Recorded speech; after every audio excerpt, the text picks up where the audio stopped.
Beliau di sini mengatakan, yang tidak mengerti tentang 6 hal jelas ini siapa? Orang pintar, orang cerdas, padahal penjelasannya orang awam aja bisa ngerti. Menandakan kepada kita, memang hidayah itu tidak selalu berbanding lurus dengan kepintaran seseorang. Gak mesti kalau orang pintar itu pasti dapat hidayah. Gak mesti orang pintar itu bisa ngelihat Al-Quran dan Sunnah. Gak mesti seseorang yang memiliki gelar yang banyak mendapatkan hidayah. Tidak.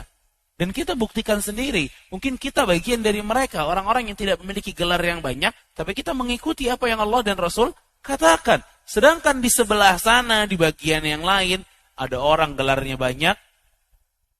Tidak mau mengikuti Al-Quran dan Sunnah. Ya. Makanya subhanallah. Kalau kita bicara tentang hidayah ya jamaah rahimakumullah. Itu fadl mahad minallahi subhanahu wa ta'ala. Karunia, murni karunia dari Allah subhanahu wa ta'ala. Hidayah tuh murni karunia dari Allah subhanahu wa ta'ala. Kita bisa belajar kayak gini, ini murni karunia dari Allah subhanahu wa ta'ala. Rahmat dari Allah subhanahu wa ta'ala. Sekarang kalau mau dipikir jamaah rahimakumullah, pamannya Rasul alaihi salatu wassalam, Abu Talib, bayangin Abu Talib, pamannya Rasul sallallahu alaihi wasallam.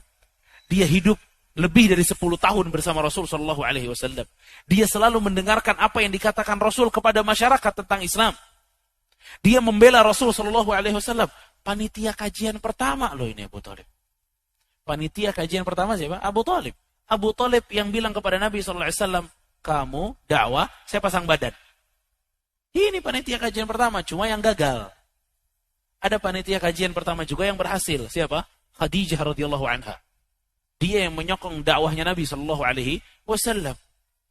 Bayangin ya, antum coba kalau kita mau fikir dengan akal kita sendiri, Abu Talib pamannya Rasul, dekat sama Rasul sallallahu alaihi wasallam, ngobrol selalu sama Rasul sallallahu alaihi wasallam. Bahkan di tahun-tahun terakhir kehidupannya Abu Talib tinggal bersama Rasul sallallahu alaihi wasallam. Tapi seluruh privilege ini nih tidak menjadikan Abu Talib dapat hidayah. Seluruh apa yang kita dengar tadi tidak menjadikan Abu Talib dapat hidayah. Kita dapat. Kita gak dekat sama Rasul SAW. Bahkan gak pernah bertemu dengan Rasul SAW. Nasab kita tidak sama dengan nasabnya Rasul SAW. Mungkin pembelaan kita kepada Rasul tidak seperti pembelaannya Abu Talib kepada Rasul SAW. Tapi kita dapat hidayah. Coba kita berpikir. Apa sih yang kita miliki sampai Allah memberikan hidayah kepada kita? Kita nggak punya apa-apa, kita bukan siapa-siapa. Tapi Allah kasih hidayah. Ini rahmat dari Allah subhanahu wa ta'ala yang begitu besar, jamaah rahimakumullah. Dzalika fadlullah yu'tihi man yasha. Itulah karunia dari Allah yang Allah berikan kepada orang-orang yang Allah inginkan.